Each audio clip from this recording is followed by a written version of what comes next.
Now what if the client's automatic thoughts in fact are true? You go through a process of helping the client evaluate the accuracy of their thinking, and you come to the conclusion is, yeah, they're making a pretty accurate interpretation of that situation. That their emotional response is appropriate to the situation that they're experiencing. Now, I think this question is particularly relevant to the field of social work. We're often involved in very complex situations where clients are facing very difficult situations. And it's a little bit naive to think that it's simply a matter of changing your thinking. So as social workers, I think we need to be prepared to address very pragmatic situations. I think also that it's often an expectation of the agencies that we work in. When you work on a multidisciplinary team, for example, other team members may look to the social worker to solve some of those practical issues related to financing or housing or systems and resource issues. Now, I know that on some of the teams that I've worked on, this can be a frustrating aspect. Clinicians often train to be therapists, and they find it frustrating to have to get involved in some of these case management issues. But I would caution against that. I think that's just very real and the nature of the types of problems that our clients have.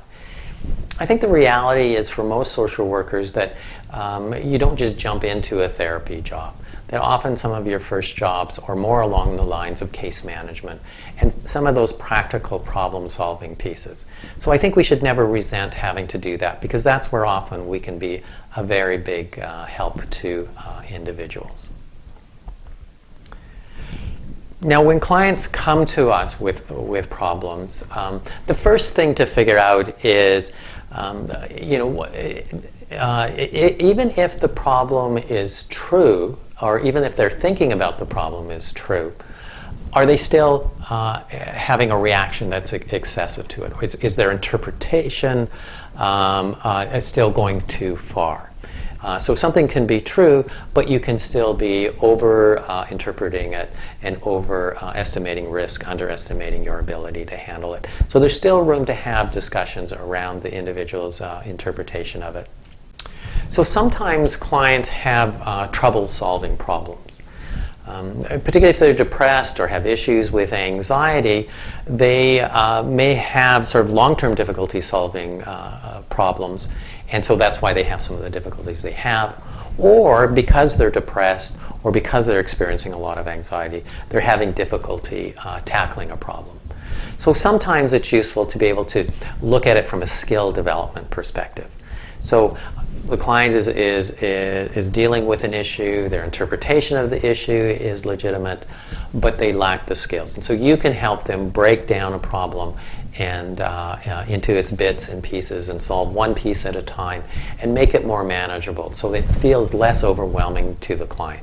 They're having this sort of massive problem that's coming to them. It's overwhelming them. They're upset by it. But you, through support and a positive discussion, can help break it down into its pieces so it can become manageable and it can be solved sort of bit by bit.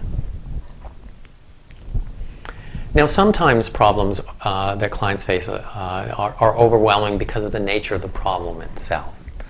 Sometimes they're systemically based in social structures. The complexity of the problem is overwhelming.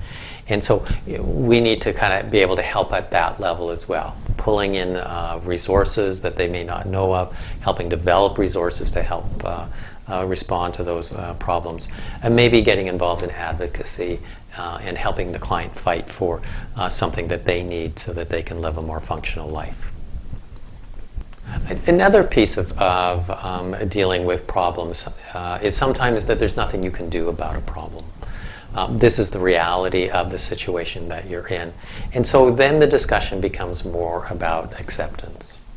So here are your skills around mindfulness. What are your core values as a person?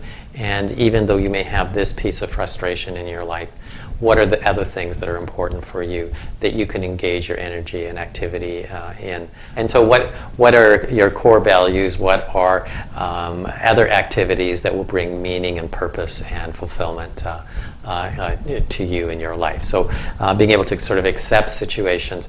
And sometimes that involves a certain amount of a grief process, for example. Maybe you haven't had the career that you wanted, or you have a medical condition that limits your ability to do certain things. And so sometimes that acceptance involves letting go of things and grieving over the things that you're having to let go of.